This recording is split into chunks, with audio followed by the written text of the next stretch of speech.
तो हमने यहाँ पे बूटस्ट्रैप ऐड करके एक फॉर्म भी बनाया था। तो यहाँ पे सपोज हम लिखते हैं वैल्यू इज इक्वल टू कुछ भी मैं लिख देती हूँ। ओके, इसी तरह इसको हम सेव करते हैं। अब इसके आउटपुट में जाते हैं तो यहाँ पे हम रिलोड करते हैं। तो यहाँ पे देखो एरर आ रही है, ऑन चेंज और रीड ऑनली। तो यहाँ पे मैं आपको ये बताना चाहती हूँ कि डायरेक्टली हम यहाँ पे as a value is equal to ये नहीं कर सकते। अगर सिंपल HTML फॉर्म होता तो हम इजीली ये लिख देते तो कोई इश्यू नहीं आता, क्योंकि HTML के फॉर्म के डेटा जो है ना वो डायरेक्टली डोम के थ्रू हम हैंडल करते हैं, राइट। यहाँ पे गेट एलिमेंट बाय आईडी से ये वैल्यू भी हमको मिल जाती है। बट यहाँ पे हम बात कर रहे हैं रिएक्ट फॉर्म की। तो रिएक्ट फॉर्म में सब कुछ किससे हैंडल होगा? तो कंपोनेंट के थ्रू ही हैंडल होगा। जब सब कुछ कंपोनेंट के थ्रू हैंडल हो रहा है तो इसके डेटा भी ये जो है वो भी कंपोनेंट के थ्रू ही हैंडल होंगे, और उसको हैंडल करने के लिए यूज करेंगे हम स्टेट का। और स्टेट एक हुक है, ऐसे बहुत सारे हुक है, वन बाय वन हम देखेंगे। अभी इसमें हम देखेंगे यूज स्टेट करके। तो यूज स्टेट हुक का यूज करके हम क्या करेंगे? To keep a track of each input value. यहाँ पे ये जो इनपुट वैल्यू आ रही है वो डेटा को हम स्टोर कर सकते हैं। तो अभी हुक्स की बात आई है तो कुछ पॉइंट मैं बता देती हूँ। अगर आप जो हुक क्रिएट करते हो ना तो कुछ पॉइंट्स आपको माइंड में क्लियर होने चाहिए। तो उससे पहले हम क्या करते हैं, यहाँ पे एक फाइल क्रिएट कर देते हैं कंपोनेंट के अंदर। इसको हम नाम दे देते हैं state.js।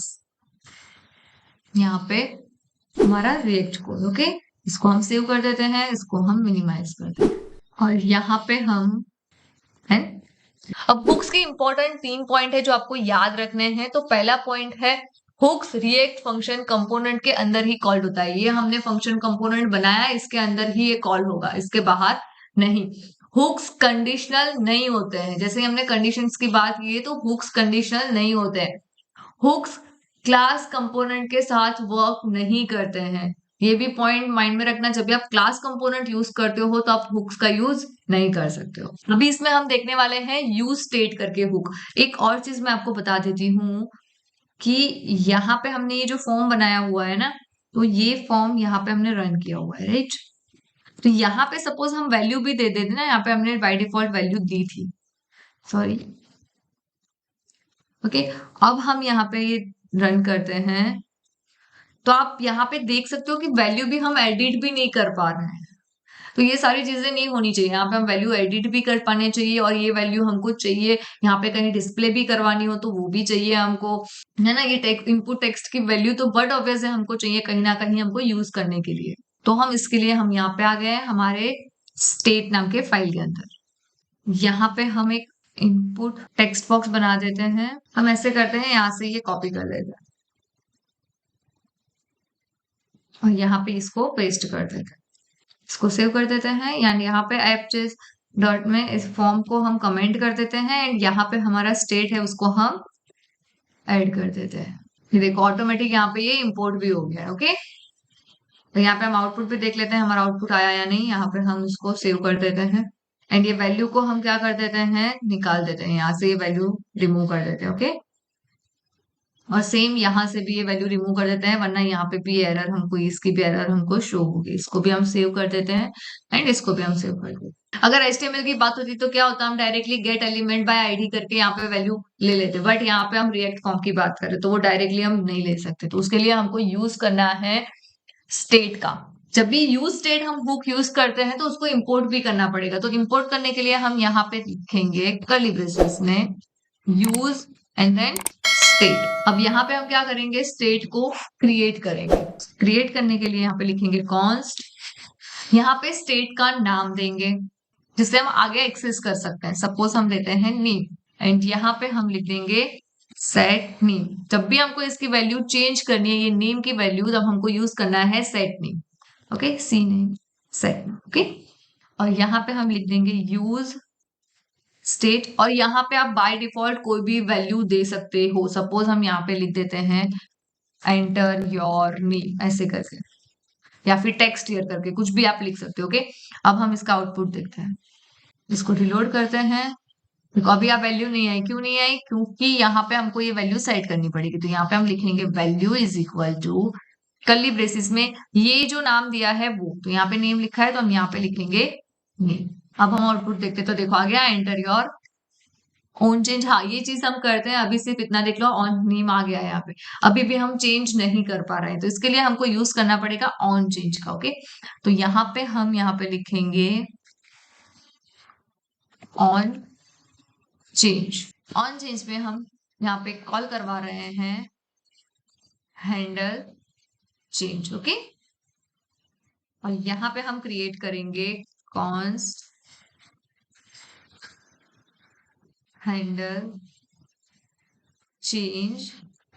यहाँ पे एरो फंक्शन के थ्रू क्रिएट करते हैं हम। ओके, अब हम इसको सेव कर देते हैं। अब भी हम इसको रिलोड करते हैं। देखो एरर चली गई, और यहाँ पे अब फिर भी हम अभी भी एडिट नहीं कर पा रहे। अभी हम इसको एडिटेबल करना है, इसमें हम कंटेंट ऐड कर सके ऐसा करना है, तो उसके लिए हमको यहाँ पे ऐड करना है set name is equal to नहीं सॉरी, और यहाँ पे आपको कौन सी वैल्यू आनी चाहिए, तो यहाँ पे हम एक डिफाइन करेंगे ई dot target dot value. Okay, मतलब ये इनपुट टेक्स्ट बॉक्स जहां पे है उस पे अगर कुछ भी चेंज होता है तो उसकी वैल्यू यहाँ पे आ जानी चाहिए। तो यहाँ पे हम सेव करते हैं इसको, एंड नाउ अब हम इसको रन करते हैं। ओके, अभी आप देखो एंटर वैल्यू में हम कुछ भी वैल्यू ऐड कर सकते हैं एंड उसको रिमूव भी कर सकते हैं। तो इस तरह से आप स्टेट का यूज कर सकते हैं। और अगर आप चाहते हो कि साथ में ऊपर हमको H1 में भी दिखे वो डेटा, तो यहाँ पे हम लिखते हैं सपोज H1, और यहाँ पे मैं लिख देती हूँ नेम। इसको हम सेव करते हैं। नाउ इसको रिलोड करते हैं। ओके, देखो एंटर योर नेम आ गया। अब इसमें मैं कुछ भी ऐड करूंगी ना, तो वो वहां H1 में भी हमको ऐड करता हुआ दिखेगा।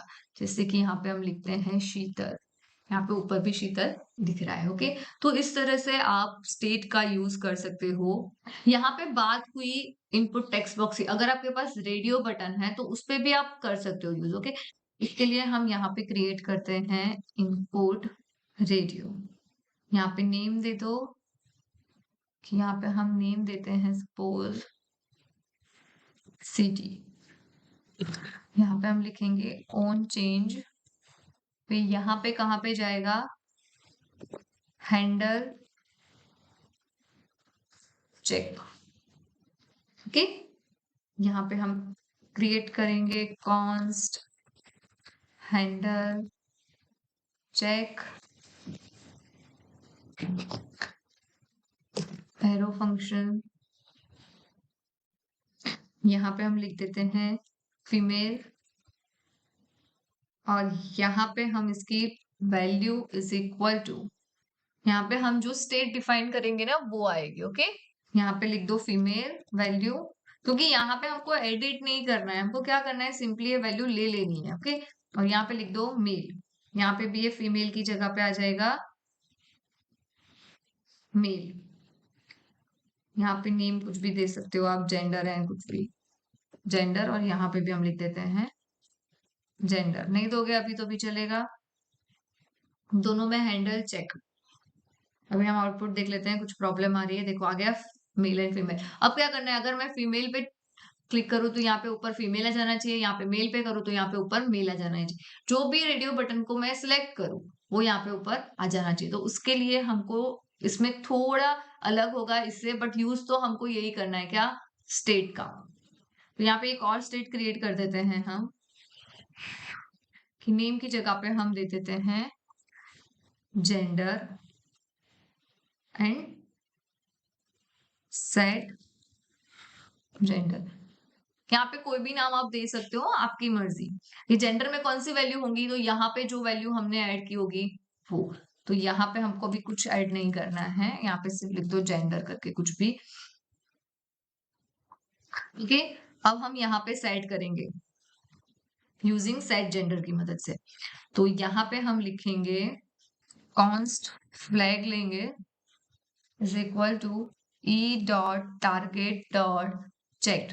पहले हम चेक करेंगे कि चेक्ड है या नहीं। अगर चेक्ड है तो ही हम आगे वर्क करेंगे, अदरवाइज हम वर्क नहीं करेंगे। तो यहाँ पे हम लिखते हैं इफ वर्क, मतलब कि तो ही हमको वो आउटपुट में दिखाना है, वो वैल्यू सेट करनी है, अदरवाइज वैल्यू सेट नहीं करनी है। तो यहाँ पे हम लिखेंगे इफ फ्लैग, मतलब कि फ्लैग ट्रू है तो क्या होना चाहिए, तो यहाँ पे डायरेक्टली आप लिख दो सेट जेंडर। क्या सेट होगा जेंडर में यहाँ पे, तो ई dot target dot value, otherwise कुछ नहीं होना चाहिए, राइट। तो ये लाइन आएगी यहाँ पे। अभी हमको ये जेंडर को प्रिंट करवाना है यहाँ इसके ऊपर, तो यहाँ पे हम लिख देंगे h2 टैग में जेंडर। इसको सेव कर देते हैं। अब इसको हम रन करके देखते हैं कुछ एरर है या नहीं। तो यहाँ पे देखो जेंडर, अगर मैं फीमेल पे क्लिक करूंगी तो यहाँ पे फीमेल आ गया, मेल पे क्लिक किया तो मैं यहाँ पे मेल आ गया। तो रेडियो बटन जो हमने क्रिएट किए हैं उसकी वैल्यू आपको चाहिए तो आपको इस तरह से लिखना पड़ेगा। आप यहाँ पे ऐसे नहीं लिख सकते हो गेट एलिमेंट बाय आईडी करके। तो स्टेट का यूज आपको समझ में आ गया होगा। आपके माइंड में क्वेश्चन आ सकता है तो मैम स्टेट एंड प्रॉप्स पे क्या डिफरेंस है, दोनों में काम तो एक ही हो रहा है, नहीं दोनों में काम एक नहीं हो रहा है। ध्यान से देखोगे तो प्रॉप्स में हमने क्या किया था, एक कंपोनेंट के डेटा को दूसरे कंपोनेंट में पास किया था। जब इसमें हमने ऐसा नहीं किया, इसमें हमने क्या किया है कि एक ही कंपोनेंट है उसके डेटा को हम क्या कर रहे हैं, स्टोर कर रहे हैं। सो प्रॉप्स का यूज कब करना है, जब आपको एक कंपोनेंट से दूसरे कंपोनेंट में डेटा पास करना है तब प्रॉप्स यूज करो, और स्टेट का यूज तब करना है जब आपको वही कंपोनेंट के डेटा को होल्ड करना है। इसको एक एग्जांपल से मैं समझाती हूँ आपको कि प्रॉप्स एंड स्टेट का डिफरेंस। तो आपने अमेजोन या फ्लिपकार्ट कहीं से भी कभी भी कुछ ना कुछ ऑर्डर किया होगा, तो यहाँ पे एक डिलीवरी बॉय जो है वो एक कंपोनेंट है और आप एक कंपोनेंट हो, राइट। अब जो पार्सल आपके लिए आ रहा है वो प्रॉप्स है, मतलब एक कंपोनेंट से दूसरे कंपोनेंट में आ रहा है ना, क्या कर रहा है, पास कर रहा है मैसेज को, तो उसको हम बोलेंगे प्रॉप्स। और स्टेट क्या होगा कि आप क्या कर रहे हो, वहां पे साइन कर रहे हो, उनकी जो भी फील्ड है उसमें क्या किया आपने, साइन की। तो वो साइन वो कंपोनेंट के लिए ही काम की है, इसीलिए वो उसको क्या बोलेंगे हम, स्टेट। तो साइन आपकी स्टेट होगी और आपका जो पार्सल आया वो आपका प्रॉप्स होगा। तो रिएक्ट फॉर्म में आप स्टेट को कैसे यूज कर सकते हो वो अब हमने इसमें सीख लिया है। Thank you for watching this video. See you guys in the next video.